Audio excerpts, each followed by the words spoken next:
भागवत जनों को मेरा बारंबार प्रणाम। जैसा आप सब जान रहे हैं कि भागवत जी का पाठ प्रतिदिन चल रहा है। इसमें महात्मा का श्लोक वाचन और उसका भावार्थ चल रहा है। आइए हम चलते हैं भागवत कथा में। ओम श्री परमात्मने नमः। नारायणं नमस्कृत्य नरं चैव नरोत्तमं देवीं सरस्वतीं व्यासं ततो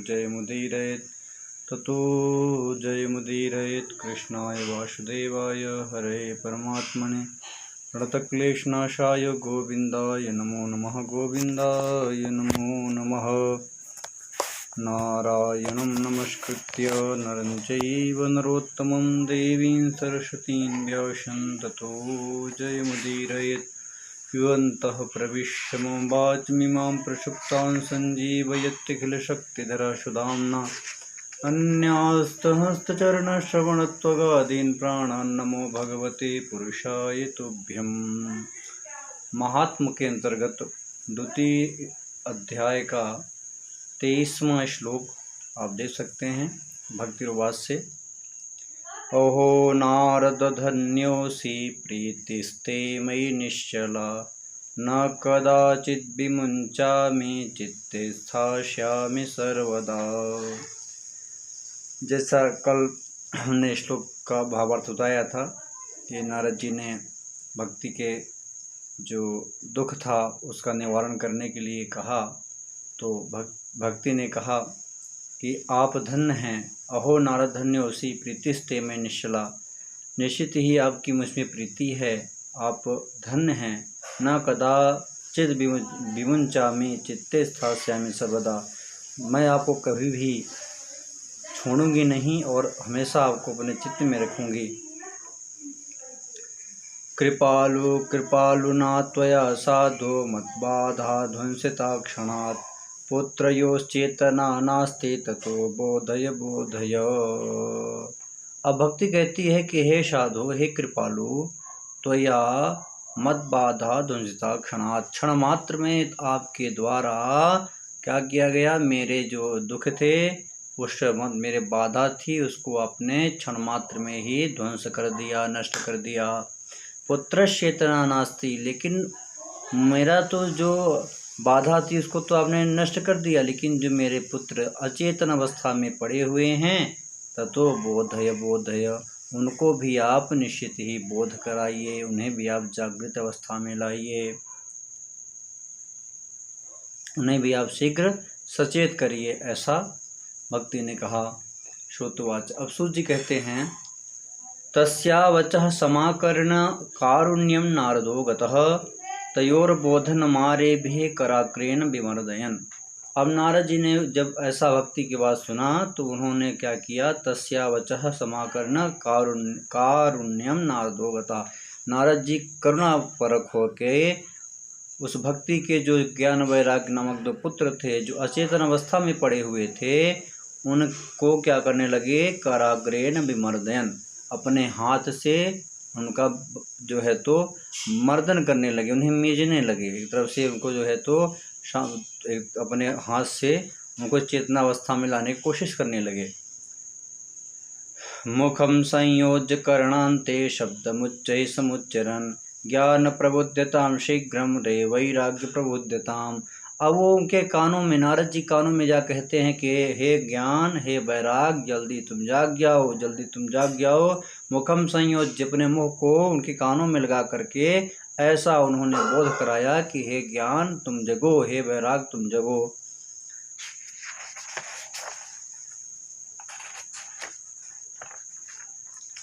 वेद वेदांत घोषैश्च गीता पाठैर्मुहुर्मुहुः, बोध्यमानो तदा तेन कथंचिच्चोत्थितो बलात्।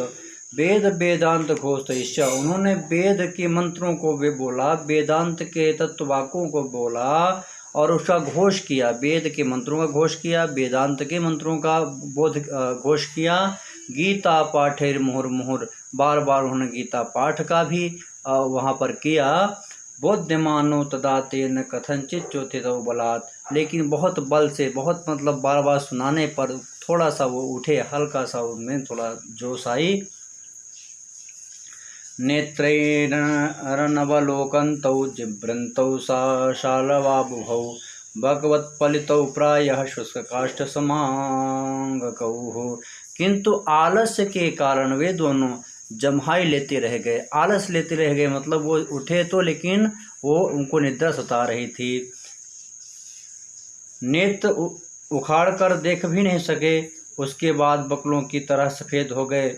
उनके अंग प्रायः सूखे काष्ठ के समान निस्तेज और कठोर हो गए थे।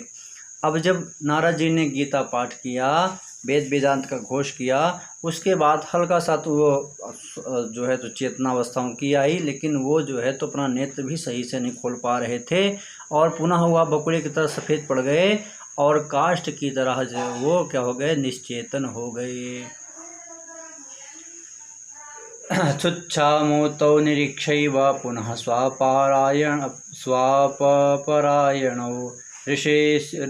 ऋषिश्चिंता परो जातः किं विधेयं मयेति च।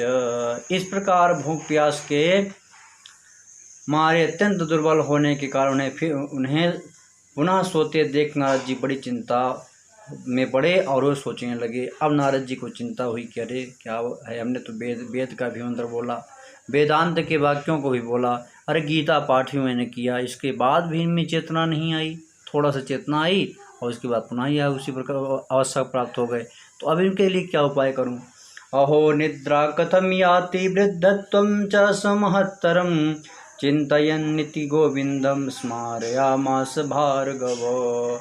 अहो निद्रा कथम याति, अहो निद्रा कथम याति, अरे क्या बात है, क्यों निद्रा आ रही है?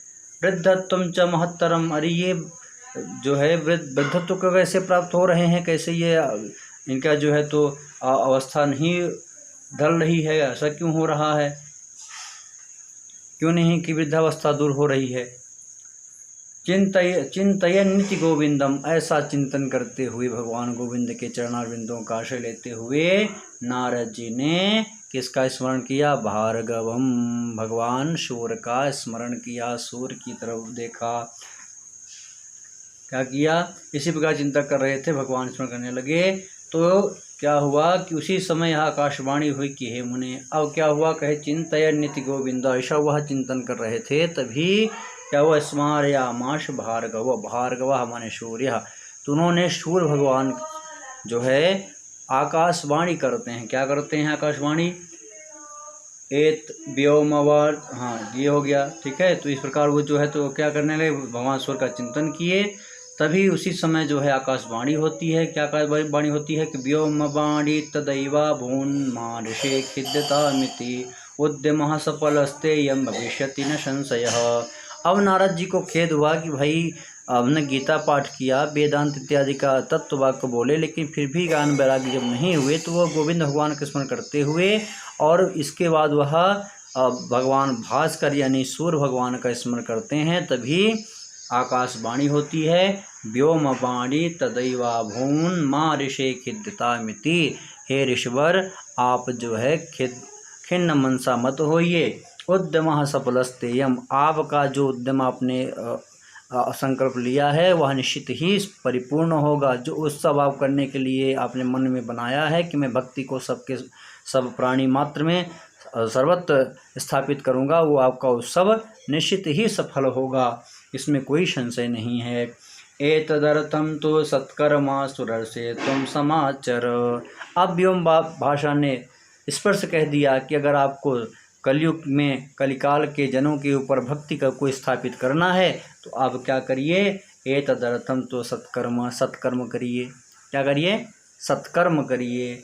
तुम सुरसे तुम समाचर, हे सुरसे, हे देवर्षि, आप इसके लिए सत्कर्म का आश्रय लीजिए, सत्कर्म करिए।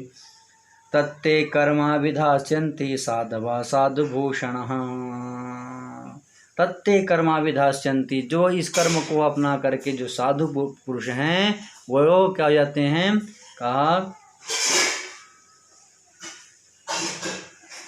कहा कि इसके लिए तुम सत्कर्म करो, वह तुम्हें संत शिरोमणि महानुभाव बताएंगे। ठीक है, तो वो जो सत्कर्म है कौन बताएंगे? तो कहा ये तत्ते कर्मा विधास्यन्ति साधवा साधुभूषण, जो साधुभूषण व्यक्ति हैं, जो हमेशा साधु जो मने दूसरे का कार्य साधते हों, ऐसे लोग ही आपको इस सत्कर्म के बारे में बताएंगे। तो आप यही सत्कर्म करिए। सत्कर्मणि कृते तस्मिन् सनिद्रावृत्तानयोः गमिष्यन्ति क्षणात् भक्ति सर्वतः प्रसरिष्यति। उस सत्कर्म का अनुष्ठान करते ही क्षण भर में इनकी नींद और वृद्धावस्था दूर हो जाएगी। तो व्योम भाषा ने कहा, आकाशवाणी ने कहा कि जैसे ही सत्कर्म में प्रवृत्त होंगे तैसे इनका जो अचेतन है वो दूर हो जाएगा और इनका वृद्धावस्था भी दूर हो जाएगी। इत्याकाशवचः स्पष्टं तत्सर्वैरपि विश्रुतं नारदो विस्मयं लेभे नेदं ज्ञामिति विब्रवन्। अब यह आकाशवाणी वहाँ सभी लोग, जितने लोग वहाँ पे थे, सभी लोगों ने साफ साफ सुना और इससे बाद नारद जी को बड़ा विस्मय हुआ। वो कहने लगे, मुझे तो इसका कुछ आशय समझ में नहीं आया। क्यों आशय समझ में नहीं आया? क्योंकि उन्होंने कहा कि भाई सत्कर्म है क्या, सत्कर्म है क्या। मैंने वेद का मंत्र बोला, मैंने वेदांत के वाक्यों को बोला, मैंने गीता वाक्य जो भगवान कृष्ण के मुखारविंदों से निकला हुआ वाक्य है, उससे बड़ा सत्कर्म क्या हो सकता है, गीता पाठ से बड़ा सत्कर्म क्या हो सकता है।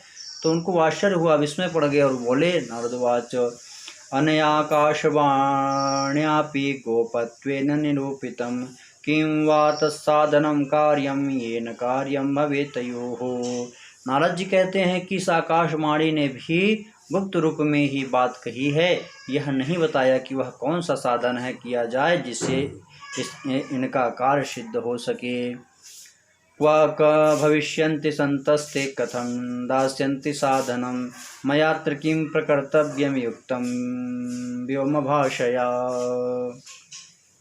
वे संत कहाँ पर मिलेंगे और किस प्रकार उस साधन को बताएंगे। अब आकाशवाणी ने जो कुछ कहा है उसके अनुसार मुझे क्या करना चाहिए, ऐसा नारद जी विचार करते हैं।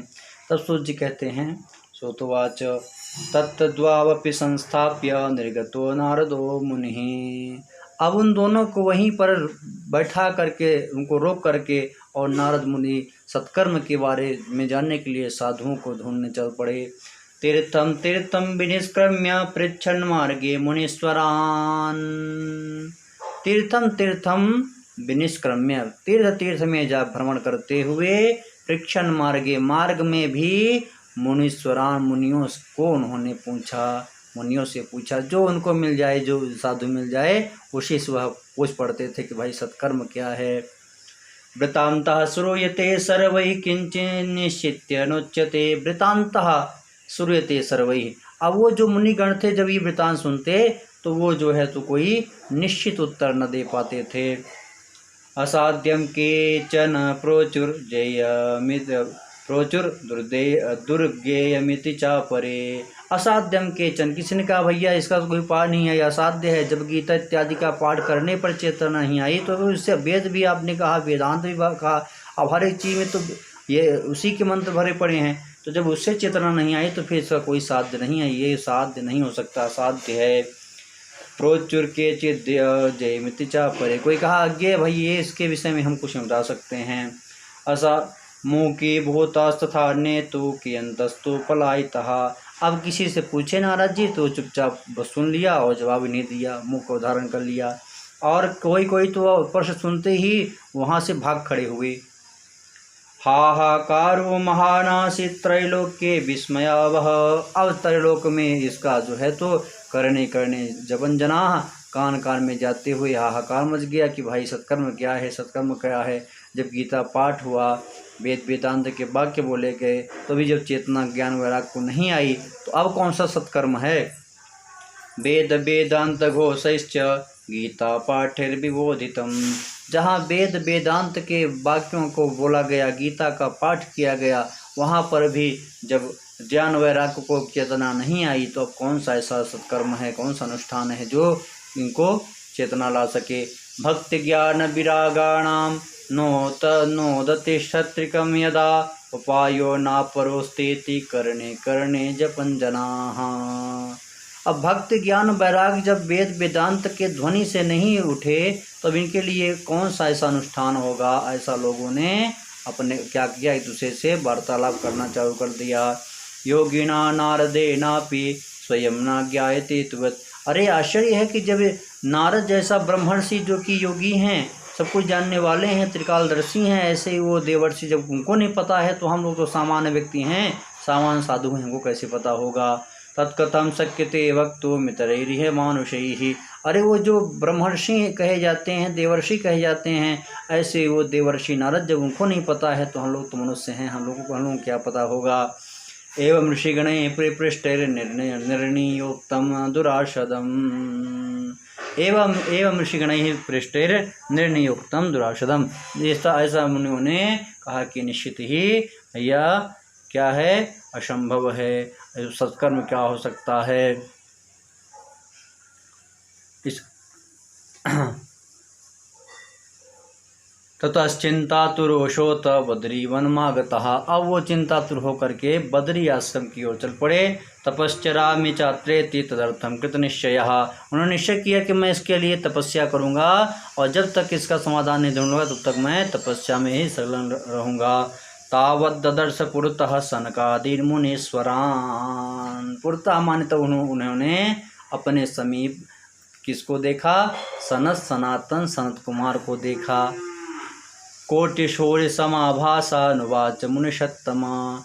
जिनका जो कोटिशूर्य समाभासा, जिनका प्रकाश कोटिशूर्य के समान है, जिनका ज्ञान कोटिशूर्य के समान है, ऐसे वो सनंदन सनत कुमार जो ब्रह्मा जी के पुत्र हैं, जिनकी अवस्था 5 वर्ष की है, पूर्वे साम पूर्वजा, ऐसे उन करोड़ सूर्य के समान प्रकाशवान सनातन सनंदन सनत कुमार को देख करके उन्हें प्रणाम करके नारद जी बोलते हैं। नारदवाच इदानीं भूरि भाग्येन भवद्भिः संगमो भवत्।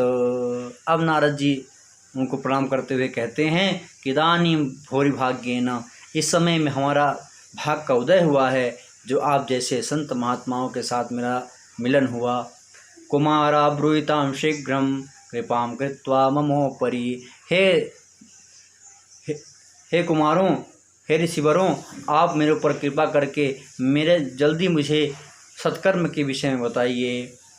भवन्तो योगिनः सर्वे बुद्धिमन्तो बहुश्रुताः। मैंने सुना है कि आप बहुत ही बुद्धिमान हैं, बड़े ही विद्वान हैं, अमलात्मा विमलात्मा हैं, आप जो है तो योगियों के भी योगी हैं। भवन्तो योगिनः सर्वे बुद्धिमन्तो बहुश्रुताः। मैंने ऐसा मुनियों से सुना है कि आप बहुत ही बुद्धिमान हैं, आप बहुत ही श्रेष्ठ हैं। पंचहायन संयुक्ता, आप 5 वर्ष के ही हैं, लेकिन पूर्वेशाम पूर्वजाः, लेकिन आप पूर्वजों के भी पूर्वज हैं। आप हैं तो आप लोग हैं तो 5 ही वर्ष के, लेकिन आप पूर्वजों के भी पूर्वज हैं, क्योंकि ब्रह्मा जी ने इन्हें श्राप दे दिया था कि तुम इतनी 5 वर्ष के ही रह जाओ, तो इनकी अवस्था बढ़े ही नहीं, और ये 5 वर्ष के ही रह गए।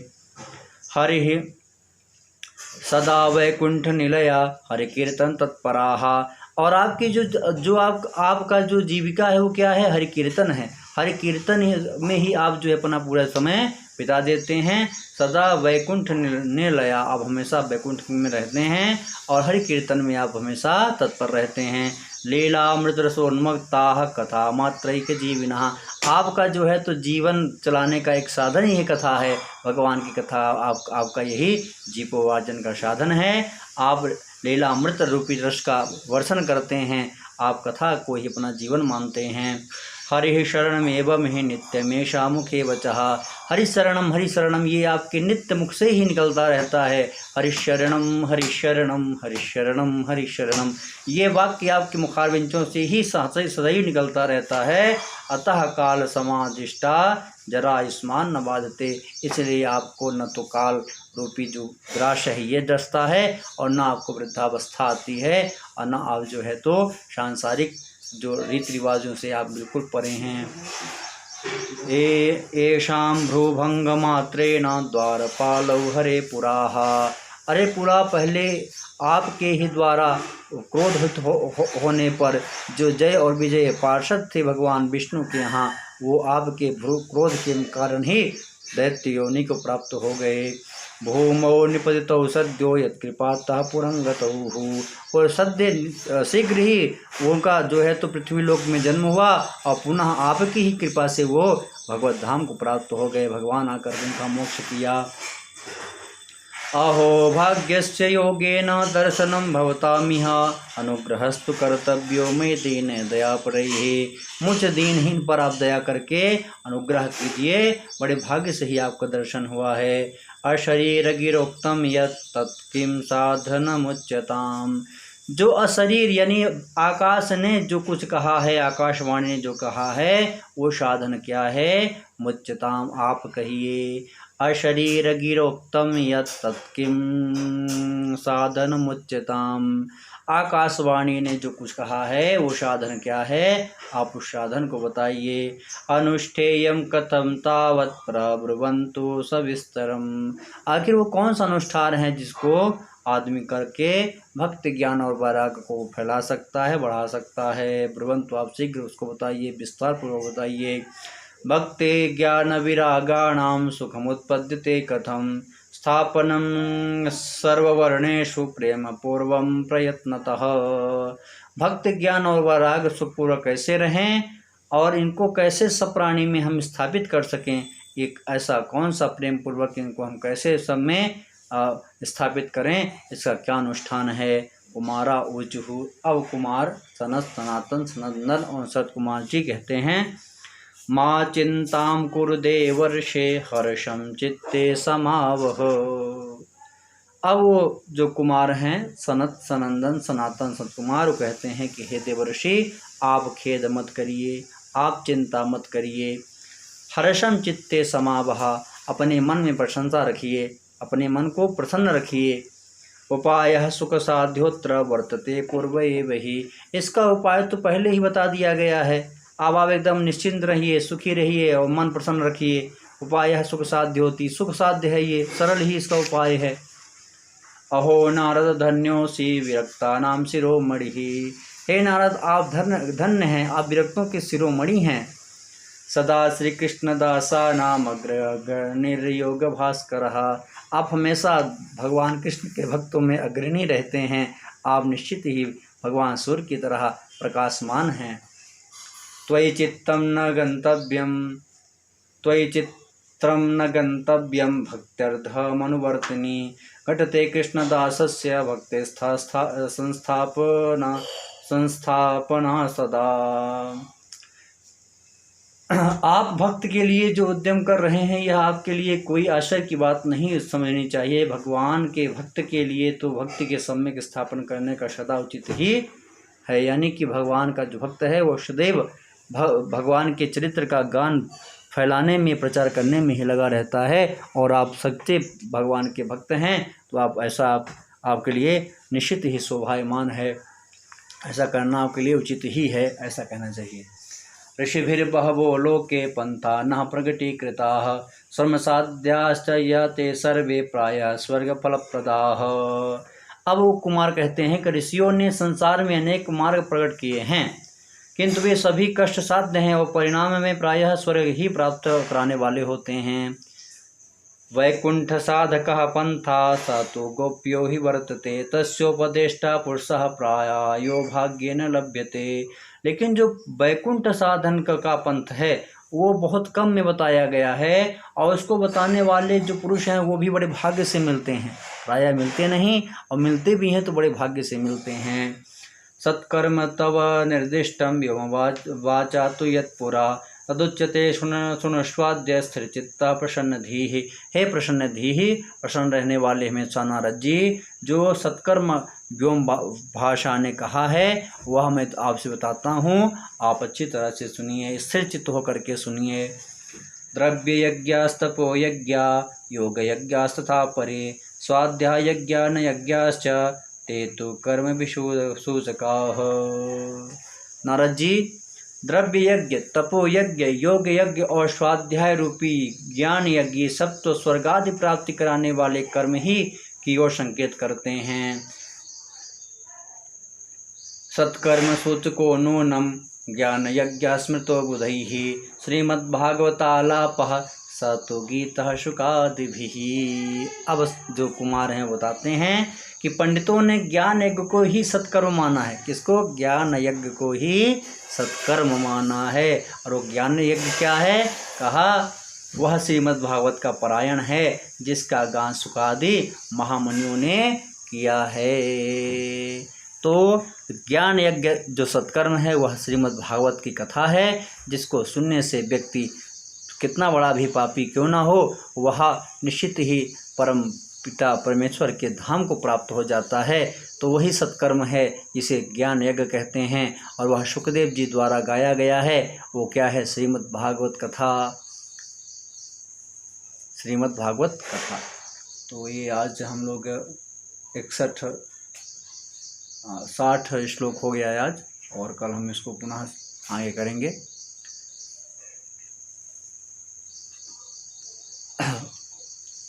60 से आगे कल पाठ चलेगा आपका। तब तक के लिए सभी को बारंबार प्रणाम और नमस्कार।